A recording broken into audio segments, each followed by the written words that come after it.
Hello friends, कैसे हैं आप सब? बढ़िया। फ्रेंड्स, बीएससी फोर्थ सेमेस्टर का मैकेनिक्स का हम यूनिट 1 पढ़ रहे हैं और इसमें आज हम एक नया टॉपिक पढ़ने जा रहे हैं, रिडक्शन ऑफ कोप्लेनर फोर्सेस अर्थात समतलीय बलों का समानयन, जिसमें हम एक बहुत ही महत्वपूर्ण प्रमेय पढ़ेंगे, इसका प्रूफ समझेंगे। क्योंकि इस प्रमेय में जो चीज़ें हम सिद्ध करेंगे, जो चीज़ें हम लाएंगे, वो उनका इस्तेमाल सवालों को बनाने के लिए किया जाएगा। दोस्तों, पिछले क्लास में हमने सारे बेसिक टॉपिक्स को बहुत अच्छे से समझ लिया है, जैसे बलों की विचरणशीलता का सिद्धांत, बल का आघूर्ण अर्थात मोमेंट ऑफ फोर्स क्या होता है, इसको हमने अच्छे से समझा। उसके बाद बल युग्म क्या होता है। तो ये तमाम जो चीज़ें हैं वो बहुत काम की हैं। तो यदि आपने पिछला वीडियो नहीं देखा है तो ज़रूर जाइए, डिस्क्रिप्शन बॉक्स में आपको पिछले वीडियो का लिंक मिल जाएगा। और किसी भी प्रकार की कोई डाउट होगी, कुछ कन्फ्यूज़न होगी तो बेझिझक बिंदास आप पूछ सकते हैं दोस्तों कमेंट सेक्शन में। आप चाहे तो हमारे व्हाट्सएप ग्रुप में भी ऐड हो सकते हैं, डिस्क्रिप्शन बॉक्स में आपको डिटेल मिल जाएगा।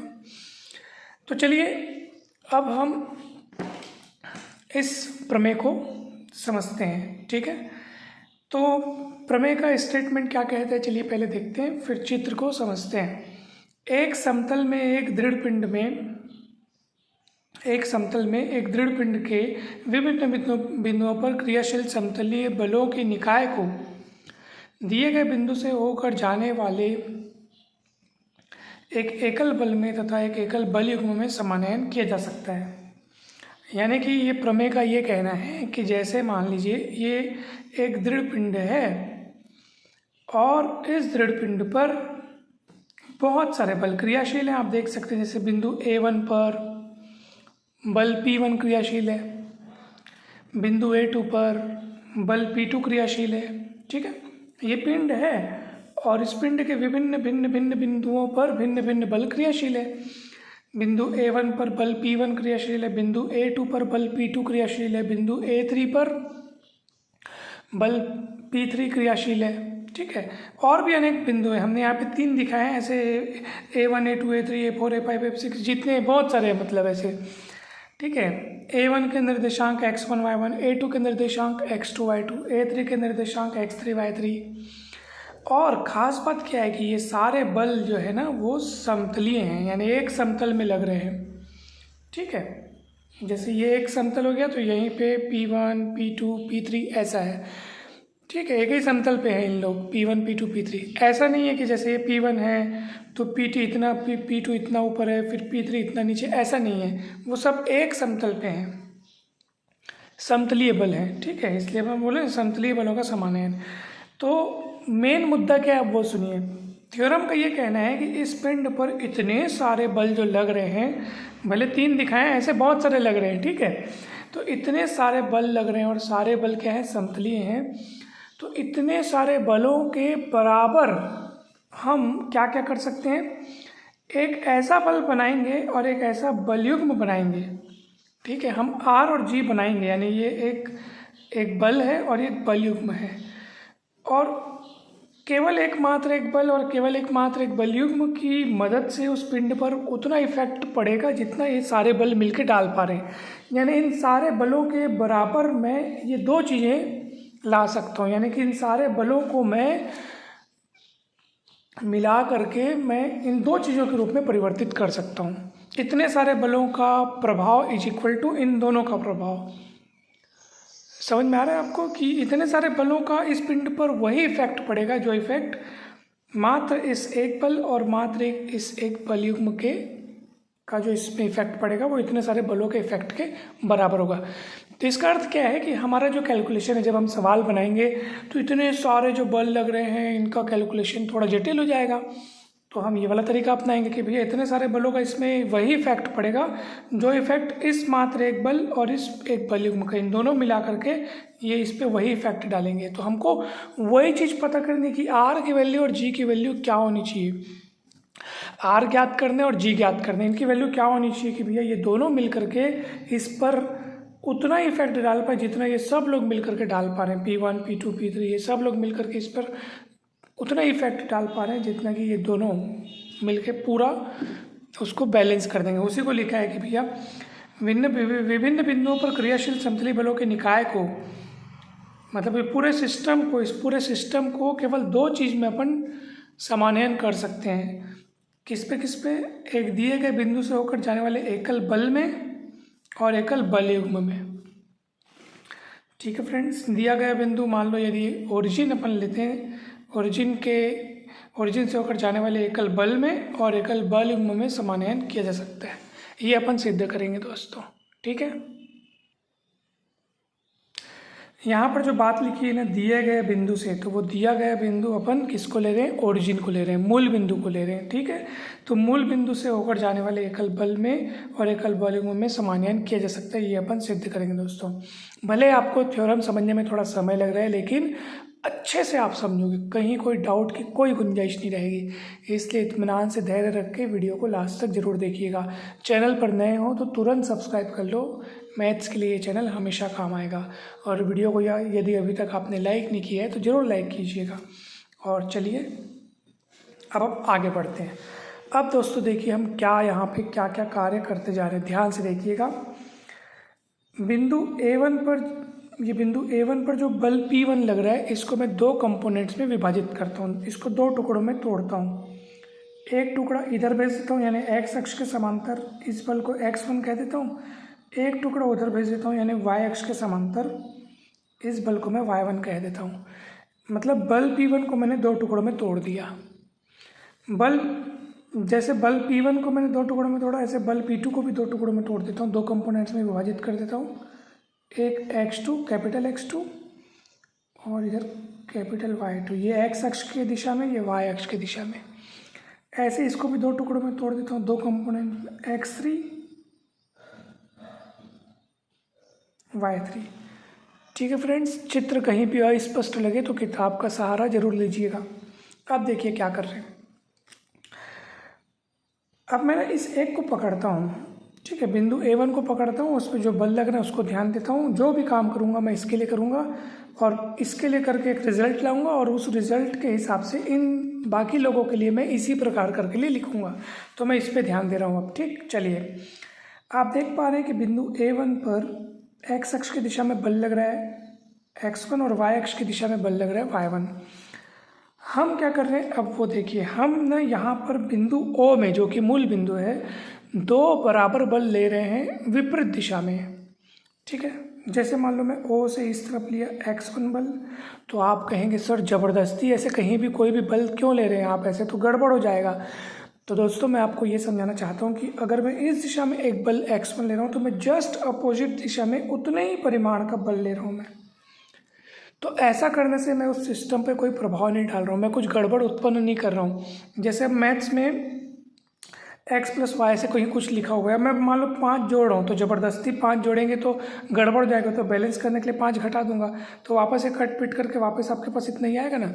तो जैसे अपन गणित में करते हैं ना, कुछ चीज़ जोड़ते हैं तो कुछ चीज़ घटा भी देते हैं, तो वो प्लस माइनस बैलेंस रहता है। अब जैसे मेरे पास 2 लिखा है, 2 को ज़बरदस्ती 4 लिखूँगा तो गड़बड़ जाएगा, तो वर्गमूल करना पड़ेगा, तब वापस 2 के बराबर बनेगा। यानी कि किसी चीज़ को वर्ग करके वर्गमूल कर दोगे तो वापस कोई आ जाएगा। कहने का मतलब ये है कि हम यहाँ पे जो कार्य कर रहे हैं उसका जस्ट अपोजिट भी कर रहे हैं, तो ये दोनों एक दूसरे को कैंसिल कर देंगे, तो ये इस पर इफेक्ट नहीं डालेंगे। और ये मैं जानबूझ के कर रहा हूँ क्योंकि अब मेरे को यहाँ पे कुछ काम है। ठीक है फ्रेंड्स, तो यहाँ पे 2 बल मैंने ले लिए अपोजिट डायरेक्शन में, और ये जो बल है ये इस पिंड पर कोई प्रभाव नहीं डालेंगे दोस्तों, इसका इस सिस्टम पे कोई इफेक्ट नहीं पड़ेगा, बिकॉज 2 बल दोनों बराबर मान के दोनों जस्ट अपोजिट डायरेक्शन में मैंने लिए हैं। जैसे किसी पिंड पर जितना बल इस तरफ लग रहा है उतना ही बल जस्ट इसके अपोजिट पैरेलल तथा अपोजिट उतना ही बल लग रहा है, तो क्या ये पिंड कहीं हिलेगा डुलेगा? बिल्कुल नहीं, कहीं नहीं जाएगा, क्योंकि जितने बल से इधर खींच रहे हैं उतने बल से इधर खींच रहे हैं, तो ये यहीं इक्विलिब्रियम में बना रहेगा। ठीक है, विरामावस्था में बना रहेगा, साम्यावस्था में बना रहेगा दोस्तों। तो इसलिए इस सिस्टम पे कोई इफेक्ट नहीं पड़ेगा। लेकिन ऐसा करने से होगा क्या, वो देखो। अब गौर करो, यहाँ से सबसे पहले मैं यहाँ पे परपेंडिकुलर डिस्टेंस डाल देता हूँ, इस पॉइंट को बोल देता हूँ मैं M। ठीक है फ्रेंड्स, क्या बोल दिया मैंने? M बोल दिया। अब देखो, मैं जिन जिन बलों को देख रहा हूँ आप भी उन्हीं को देखिएगा। ये अब P1 का रोल तो ख़त्म हो गया, क्यों? क्योंकि P1 को मैंने 2 टुकड़ों में बांट दिया है, तो जब जिस चीज़ को मैं 2 टुकड़ों में बांट चुका हूँ तो फिर मैं इसको देखूंगा ही क्यों। यही तो टूट करके दो हिस्सों में बढ़ गया है ना, ठीक है। तो आप इस हिस्से को देखो, x1 को देखो, इस x1 बल को देखो और फिर इधर नीचे आओ, फिर इस x1 बल को देखो, तो आपको ये अपोजिट डायरेक्शन में दिखेंगे। मैं अलग से इसका फोटो बना के दिखाता हूँ। इस x1 को देखो, ये इधर बना है x1, यही वाला हिस्सा, और ये ऐसे नीचे, ये इनकी परपेंडिकुलर दूरी बनेगी। ये बिंदु A1 हो गया, ये हो गया M1 अपना इधर, ठीक है। और फिर ये इधर बल लग रहा है कितना, x1, ये देखो ये वाला x1, ठीक है। तो मैं केवल इस x1 को और इस x1 को ध्यान दे रहा हूँ। ध्यान से देखिएगा दोस्तों, ठीक है। कौन कौन को ध्यान नहीं दे रहा हूँ, कौन कौन छूट गए अभी, मैं इसको ध्यान नहीं दे रहा हूँ, मैं इसको ध्यान नहीं दे रहा हूँ, ठीक है। और उनको तो मैं वैसे भी नहीं दे रहा हूँ, क्योंकि मैं आपको बताया हूँ कि मैं केवल इस बिंदु के लिए चर्चा करूँगा, पूरी चर्चा केवल मैं इसके लिए करूँगा, इनके लिए नहीं करूँगा। उनके लिए मैं इसी प्रकार करके आगे लिखूँगा। तो देखो हमारे पास टोटल 4 बल है। कौन कौन से 4 बल, x1, y1 और ये 2 मैंने यहाँ पे उत्पन्न किए, ये 2, तो 1 2 3 4 बल हैं। इसको मत गिनना, क्योंकि यही 2 टुकड़ों में बट के ऐसे हुआ है दोस्तों, ठीक है। तो अभी किन दोनों बलों को मैं ध्यान देने को बोला आपको, ये x1 को देखो जो कि इस दिशा में है, और ये वाला x1 को देखो जो कि इस दिशा में है। तो गौर से देखो, ये 2 बराबर बल x1 और दोनों विपरीत दिशा में है दोस्तों। तो ये बल युग्म का निर्माण करेंगे। बल युग्म की डेफिनेशन आपने पिछले वीडियो में देखी होगी। 2 बराबर परिमाण के बल समांतर तथा विपरीत दिशा में हो तो वो बल युग्म का निर्माण करते हैं दोस्तों। देखो ना, ये मोड़ने की कोशिश करेगा इसको, और दोनों के बीच की लंबवत दूरी कितनी है वो भी दिख गई है, AM, देखो दिख रहा है ना। तो इस बल युग्म का आघूर्ण क्या होगा ये बताओ। बल युग्म का आघूर्ण मतलब क्या होता है, दोनों बल हैं, दोनों बलों में से कोई एक बल लिखते हैं, यानी कि x1 सेम तो है, तो एक बल लिखते हैं, और दोनों बलों के बीच की लंबवत दूरी कितनी है, AM यहाँ पे कौन है पता है, A1M, सॉरी है ना, A1M, ये A1 है ना, तो A1 से M की दूरी कौन होगी, ये वाली दूरी कौन होगी, ये y निर्देशांक होगी ना, आपको पता होगा। ये दूरी है y1, और ये O से लेकर M तक की दूरी है x1, ये x1 है, ये y1 है दोस्तों, तभी तो निर्देशांक बना है x1 y1, तो ये दूरी होगी y1, ठीक है फ्रेंड्स। तो ये होगी y1 दूरी। इस तरह से आपने ये वाले बल और ये वाले बल का निपटारा किया, क्योंकि उन दोनों को हमने एक बल युग्म के रूप में देखा, और जिसका आघूर्ण अपन ने लिख दिया। आघूर्ण लिख दिया ये काफ़ी नहीं है, आपको चिन्ह भी लगाना पड़ेगा। अब ये सोचो कि ये बल युग्म जो है वो कौन सा घूर्णन उत्पन्न कर रहा है, वामावर्त या दक्षिणावर्त, अर्थात एंटी क्लॉकवाइज या क्लॉकवाइज। ये देखो, तो देखो ये ऐसे, ये ऐसे, ये ऐसे, ये ऐसे, क्योंकि देखो ना, ये इधर आएगा, ये उधर जाएगा, ठीक है। जिस तरफ लंबवत दूरी है ना, उसी तरफ तीर को मोड़ दो। जैसे इसके लिए तीर इधर मुड़ेगा क्योंकि लंबवत दूरी इस तरफ है, इसके लिए तीर उधर मुड़ेगा क्योंकि लंबवत दूरी इसके लिए ऊपर तरफ है, तो इसको मोड़ दो। तो कैसा लग रहा है, ये ऐसे, ये ऐसे, ये ऐसे, ये ऐसे, मतलब क्लॉकवाइज लग रहा है। तो क्लॉकवाइज वाले को अपन माइनस चिन्ह में लेते हैं, आपको सभी को पता होगा दोस्तों, ठीक है। तो ये अपन ने बल युग्म का आघूर्ण निकाल लिया। कौन कौन से बलों को लेते हुए, इसको और इसको लेते हुए। अब क्या क्या छूट गया ये देखो, ये बचा है अपने पास और ये y1 बचा है, ठीक है। अच्छा, अब मैं एक काम कर रहा हूँ, इस y1 को निपटाने के लिए फिर मैं एक काम कर रहा हूँ, फिर से O में आप 2 बल ले लो बराबर और अपोजिट दिशा में। एक ले लो ऊपर y1 और एक ले लो नीचे y1, ठीक है, एक ऊपर एक नीचे। अब फिर से मैं आपको बोल रहा हूँ, जिन 2 बलों को देखने बोल रहा हूँ उन दोनों बलों को देखो। एक तो ये वाला बिंदु A1 में ये बल लग रहा है y1, इसको देखो, फिर आ जाओ, फिर इधर नीचे देखो, अपोजिट देखो। चित्र अलग से बना के दिखाऊँ, ये देखो, ये चित्र अलग से बन गया। ये y1 बल लग रहा है इधर, ठीक है, बिंदु A1 पे। फिर इधर घूम के नीचे आओगे, ये y1 बल लग रहा है इधर नीचे बिंदु O से, है ना भाई। तो ये अपना परपेंडिकुलर डिस्टेंस हो गया। और देखो, एक बल लग रहा है y1 ऊपर इधर, और एक लग रहा है इधर नीचे। अच्छा, एक और बात मैं आपको बताना भूल गया, ये जो 2 बल मैंने y1 बनाए हैं, आप कहेंगे ऐसे कुछ भी बना दिए, ऐसे तो डिस्टर्ब हो जाएगा, सिस्टम गड़बड़ाएगा। बिल्कुल नहीं गड़बड़ाएगा दोस्तों, क्योंकि मैंने जितना बल ऊपर बनाया उतना नीचे बनाया है, प्लस माइनस कैंसिल होकर सिस्टम हमारा बैलेंस में रहेगा, ठीक है। तो ये बल बनाने से पिंड या सिस्टम पे कोई प्रभाव नहीं पड़ेगा, जैसे इनको बनाने से कोई प्रभाव नहीं पड़ा था वैसे ही, ठीक है। चलिए, तो यहाँ पे फिर से एक बल युग्म बन गया है। देखो आप, 2 बराबर बल अपोजिट डायरेक्शन में और समांतर है किंतु अपोजिट है, तो ये बल युग्म का निर्माण करते हैं। फिर से इनका आपको आघूर्ण लिखना होगा। तो आघूर्ण निकालने के लिए क्या करना पड़ेगा, दोनों बलों में से कोई एक बल लिखेंगे, तो y1 है, तो मैं एक बार y1 लिखूँगा और दोनों के बीच की लंबवत दूरी, तो O से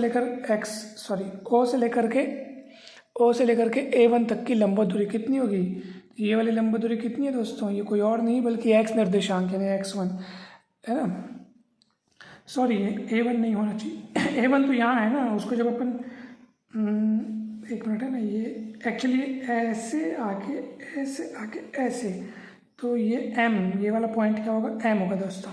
इसको देखो ना, ये यहाँ से यहाँ तक आके यहाँ, भाई O के सीध में तो M है ना, A1 तो ऊपर है ना, O के सीध में M है, तो O के सीध में M लिखना होगा, A1 M से थोड़ा ऊपर है दोस्तों। तो लंबवत दूरी लेने की बारी आएगी तो हम OM लेंगे, और OM वास्तव में कौन है, O से M की दूरी वास्तव में कौन है, ये x1 है, तो ये x1 होगा दोस्तों। x निर्देशांक लेना है, x1 लेना है, तो ये x1। तो ये एक बल युग्म का आघूर्ण निकला दोस्तों। इसमें किन किन बलों का इस्तेमाल हुआ है, ये वाले बल का इस्तेमाल हुआ है और ये वाले बल का इस्तेमाल हुआ है। अब बताओ किन किन बलों का इस्तेमाल आपने कर लिया, ये वाले x1 और ये वाले x1, ये देखो ये वाला x1 ये वाले x1 को लेकर मैं एक बल युग्म बनाया था, उसका बल युग्म का आघूर्ण मैंने लिख दिया, इन दोनों बलों का काम निपट गया। फिर मैंने इस y1 को लिया और इधर नीचे आकर के फिर इस y1 को लिया, ये दोनों बलों को लिया, इनका एक बल युग्म बना, उसका आघूर्ण मैंने लिख लिया। अच्छा, इसका चिन्ह की बात करेंगे तो आप देखो ये इधर जा रहा है, ये इधर जा रहा है, तो ये वामावर्त घुमा रहा है ना, तो वामावर्त वाले को प्लस लेते हैं, तो वामावर्त वाले को मैंने प्लस लिया दोस्तों, ठीक है। तो चलिए ये वाला बल और ये वाला बल का एक आघूर्ण बन गया, उसको मैंने लिख लिया। अब क्या क्या बचा बताओ, ये छूट गया और ये छूट गया दोस्तों, ठीक है। क्या क्या छूट गया है, x अक्ष की दिशा में एक एकल बल x1 और y अक्ष की दिशा में एकल बल y1, ये छूट गया, तो उनको मैंने लिख लिया। तो ये चीज़ आपको मिला है दोस्तों। सोचो बिंदु A1 पर, अब मैं फिर से आपको थोड़ी सी कहानी सुनाता हूँ। बिंदु A1 पर जो बल P1 लग रहा था उसको मैंने दो टुकड़ों में बांटा, x1 y1। फिर मैंने O पे दो बराबर बल लिए अपोजिट डायरेक्शन में, x1 और x1। इस x1 को लेते हुए एक बल युग्म तैयार किया, उसका आघूर्ण लिखा। फिर मैंने O पे दो अपोजिट बल y1 लिए, इस y1 को लेते हुए फिर से क्या हुआ, एक बल युग्म तैयार हुआ जिसका फोटो आप इधर देख रहे हैं, उसका बल युग्म का आघूर्ण इधर लिखा, टोटल बल युग्म का आघूर्ण बन गया। और ये बनाने के बाद मेरे पास ये वाला बल जो है बचा हुआ है और ये वाला बल बचा हुआ है x अक्ष की दिशा में और y अक्ष की दिशा में, ये देखो, और ये टोटल बल युग्म का आघूर्ण बचा है दोस्तों, ठीक है ना। चिन्ह का आपको समझ में आ गया होगा, ये माइनस में क्यों लिए और ये प्लस में क्यों लिए, क्योंकि ये वामावर्त घुमा रहा है और ये दक्षिणावर्त घुमा रहा है दोस्तों, तो ये माइनस में और ये क्या होगा, प्लस में होगा, और ये टोटल होगा, ये टोटल कर दिए अपन, जिसमें ये प्लस में है माइनस में। चलिए अब सोचो, यही कहानी जो मैंने आपको A1 के लिए सुनाई है अभी, अगर यही कहानी मैं A2 पर लगने वाले बल P2 के लिए करता, तो P2 को दो भागों में बांट रहे हैं, x2 y2 के लिए, है ना भाई, x2 y2 बांटे हैं, और यही कहानी होती सेम टू सेम। तो उसके लिए क्या होता है, जहाँ जहाँ 1 1 है वहाँ 2 2 लिख दो बस, यानी इस बल का इस पिंड पर क्या इफेक्ट पड़ता, तो एक अपने को बल युग्म का आघूर्ण मिलता y2 x2 minus x2 y2, 2 2 2 2 करते जा रहा हूँ बस।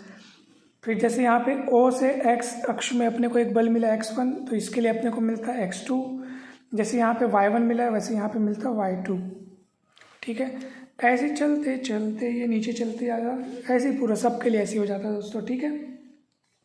तो जब टोटल करते तो टोटल बल युग्म का आघूर्ण अपने को क्या मिलता है, तो समेशन लगा देते हैं, क्या लगा देते हैं, समेशन। तो समेशन यानी सिग्मा यानी कि योग इन सबों का, तो इन सबों इस पहले सदस्य को लिख लेता हूँ y1 x1 minus x1 y1 और ब्रैकेट, और सिग्मा लगा दिया, मतलब ये सबों का योग हो गया समझो। तो ये आपको मिल गया बल युग्म का आघूर्ण, इसको आप कह दो G। अच्छा, जैसे x अक्ष की दिशा में बल x1 बचा है, जब मैं इस बल की बात किया, फिर ये वाले केस को लूँगा तो बल x2 मिला है ना। ये सब x अक्ष की दिशा में मिलते जा रहे हैं, x1 x2, ऐसे करते करते x अक्ष की दिशा में कुल बल कितना मिलेगा, x1 प्लस x2 प्लस, इस पूरे को आप क्या कर दो, x कह दो, ठीक है। तो ये x वास्तव में कोई नहीं, समेशन x1 है। समेशन x1 मतलब x1 पहला सदस्य लिखा हूँ और समेशन का मतलब ऐसे ही बाकी सदस्यों का योग। तो इतने सारी चीज़ को शॉर्टकट ट्रिक में लिखने का तरीका ऐसे ही y वाली दिशा में जो बल बच गए हैं, जैसे इसमें y1 बचा, फिर इसको लेता तो y2 मिलता, इसको इसको लेता तो y3 मिलता, सब y की दिशा में मिलते जाते।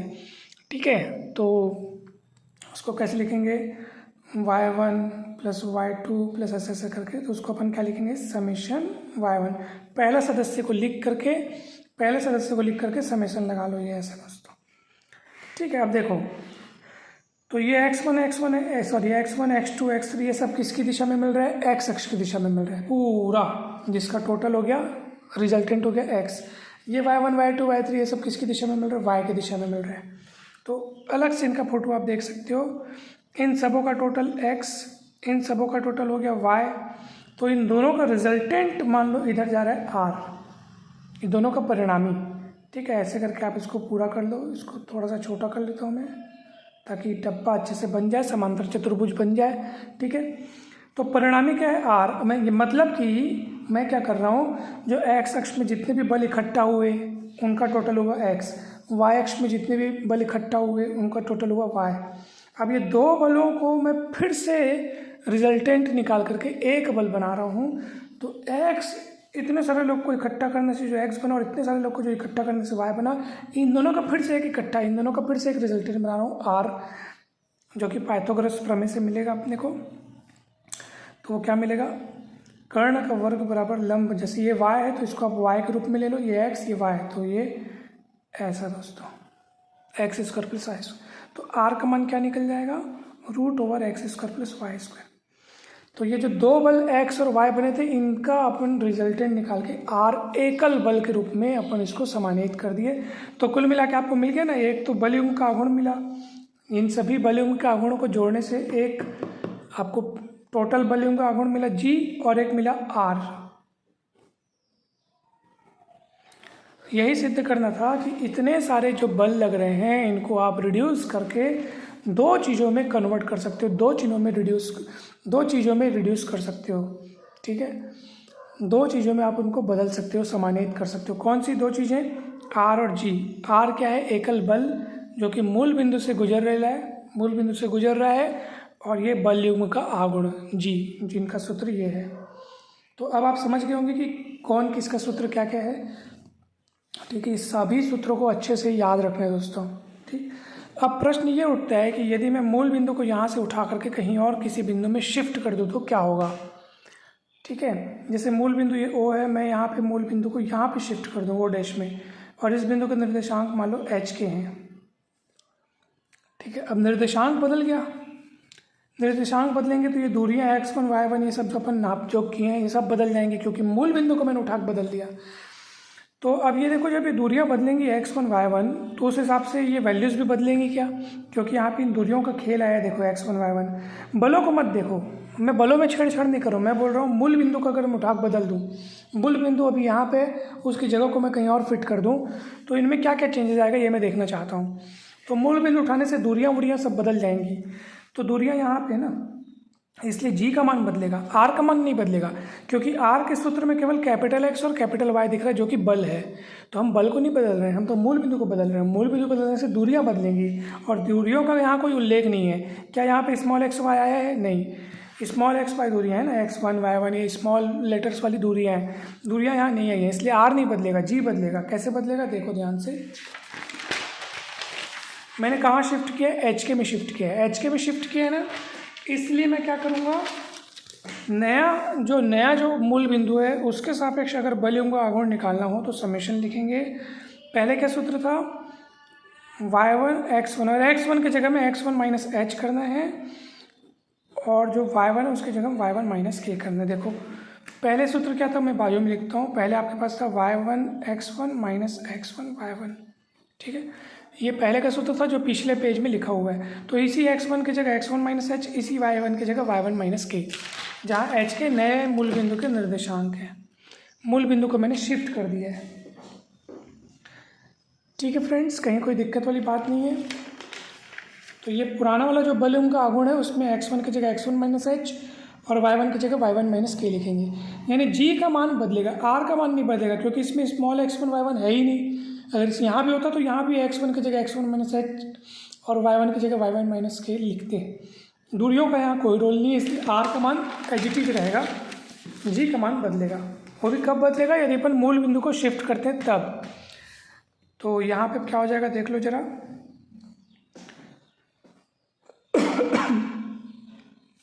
तो सबसे पहले तो ये अंदर गुणा होगा दोस्तों, y1 x1, ठीक है। फिर ये समेशन भी बटेगा ना, समेशन y1 h, तो h को बाहर कर देता हूँ, समेशन y1 करके। देखो ये समेशन, पहले ये अंदर गुणा हुआ, फिर ये अंदर गुणा हुआ, तो ये अंदर गुणा हुआ यहाँ लिखा, फिर ये अंदर गुणा होगा यहाँ पे और समेशन भी बटेगा, तो h बाहर आ जाएगा, समेशन y हो जाएगा, ठीक है। फिर यहाँ पे क्या होगा, समेशन x1 y1, फिर ये माइनस माइनस प्लस k बाहर हो गया, ठीक है। ये समेशन दोनों में ना, इसके लिए भी और यही समेशन इसके लिए भी, तो समेशन x1 ऐसा। तो अब देखो क्या होगा, तो मैं लिखता हूँ समेशन y1 x1, फिर इधर वाली ये और ये को लेता हूँ मैं, समेशन समेशन कॉमन निकालता हूँ, y1 x1 minus x1 y1 bracket लगा दिया, ये माइनस h, समेशन y1 कौन है, y, समेशन x1 कौन है, x। कैसे पता चला, क्योंकि याद करो इन सब x1 x2 ये सबको जोड़ के आपने क्या लिखा था, याद करो, समेशन x1 लिखा था, इसका मतलब x, यानी x अक्ष की दिशा वाले टोटल बलों का योग x। उसी तरीके से y अक्ष की दिशा वाले, है ना, x अक्ष की दिशा वाले टोटल बलों का योग x, y अक्ष की दिशा वाले टोटल बलों का योग y, जो कि समेशन y1 आपने लिखा था, ये y है दोस्तों। तो मैंने इसको y और इसको x लिखा है।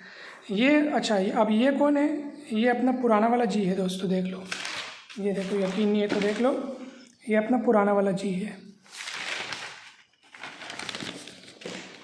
तो g minus H Y plus K X, ये जी डैश का मान निकल गया। यानी कि अब बोलोगे सर ये क्यों बताया, ये सूत्र कब काम आएगा, जब अपन मूल बिंदु को किसी अन्य बिंदु में शिफ्ट करेंगे, मूल बिंदु को स्थानांतरित करेंगे, तब बलयों का आघूर्ण निकालने के लिए इस सूत्र का इस्तेमाल करेंगे दोस्तों, ठीक है। तो जी डैश का मान आपके पास मिल गया है, ठीक, और आर का मान तो ये वाला है ही आपके पास, ठीक है फ्रेंड्स। कहीं कोई दिक्कत होगी तो ज़रूर पूछिएगा। अच्छा, अब देखो, अब प्रश्न ये है कि जो हमारा सिस्टम है, जो हमारा पिंड है, वो साम्यावस्था में कब रहेगा। साम्यावस्था मतलब उस पर आर जी ये जो लग रहे हैं, ठीक है, आर जी ये जो लग रहे हैं, देखो ना, अब हमने कहा कि भैया इतने सारे बलों को रिड्यूस करके अपन एक एकल बल आर और एकल बलयों के आघूर्ण जी के रूप में समानित कर सके, यानी इतने सारे बलों का इफेक्ट इज इक्वल टू इन दोनों का इफेक्ट, ठीक है। तो साम्यावस्था के लिए, साम्यावस्था मतलब क्या होता है कि पिंड जो है हिले डुले मत, साम्य में बना रहे, विश्राम में बना रहे। तो सुनो ध्यान से, अगर मान लो कोई पिंड है, ठीक है, अगर आप यहाँ से एक बल लगा रहे हैं तो मैं आपको बोलूँगा भैया साम्यावस्था में रखने के लिए आप कुछ उपाय करो, तो आप बोलोगे सर इधर से अगर एक बल लगा रहे हो ना तो उतनी ही मात्रा का जस्ट अपोजिट एक बल और लगा दो, तो दोनों का इफेक्ट बराबर और विपरीत डायरेक्शन में होने के कारण ये हिलेगा डुलेगा नहीं, साम्यावस्था में बना रहेगा। तो मैं कहूँगा ठीक है भाई, अगर इसको आप एफ कह रहे हो तो इसको माइनस एफ कहना पड़ेगा, क्योंकि अपोजिट डायरेक्शन है, बल सदिश राशि होता है। तो एफ एक ठोक प्लस में और एक ठोक माइनस में करने के कारण शून्य हो गया, यानी दो बल लग रहे हैं फिर भी नेट बल जीरो है, परिणामी बल जीरो है, क्योंकि दोनों की डायरेक्शन अपोजिट है, यानी दोनों बल ने एक दूसरे को क्या कर दिया, कैंसिल कर दिया। तो दोनों बल हैं तब तो ठीक है, वो प्लस माइनस कट पिट के जीरो हो जा रहे हैं। ये दोनों बल थोड़ी है बाबा, ये तो एक बल है और एक बल युग्म है। एक बल और एक बल युग्म दोनों एक दूसरे को कैसे कैंसिल कर सकते हैं, दो बल एक दूसरे को कैंसिल कर सकते हैं भाई। इसलिए अगर यहाँ पे सिस्टम को अगर साम्यावस्था में रखना है तो इसके लिए आर और जी दोनों को ही हर हाल में जीरो होना पड़ेगा। यहाँ पे ऐसे मत सोचना कि सर ये बल अपोजिट डायरेक्शन में है, देखो यहाँ पे बल शून्य नहीं है फिर भी सिस्टम साम्यावस्था में, क्यों, क्योंकि बल दोनों बल हैं, दोनों बराबर हैं, दोनों विपरीत दिशा में हैं, करके जीरो हो गया, एक प्लस एफ एक माइनस एफ। यहाँ पे ऐसा मत सोचना कि सर आर और जी को बराबर करके प्लस माइनस करके कट पिट के जीरो कर दो, ऐसा हो ही नहीं सकता, क्योंकि ये दोनों अलग अलग चीज़ें हैं बाबा। ये बल है, ये बल युग्म का आघूर्ण है, बल युग्म का आघूर्ण है, दोनों अलग अलग चीज़ें हैं। तो ये प्लस माइनस कैंसिल वाली चीज़ नहीं होगी यहाँ पे। तो यहाँ पे अगर सिस्टम को साम्यावस्था में रहना है तो इन दोनों को ही जीरो होना पड़ेगा। आर को जीरो होने का अर्थ है X square plus Y square का रूट बराबर जीरो, क्योंकि आर का मान अपन इतना ही निकालें, आप देख सकते हैं, ठीक है। और इसके जीरो आने का मतलब x बराबर 0, y बराबर 0 और यहाँ से आगे आपका g बराबर 0।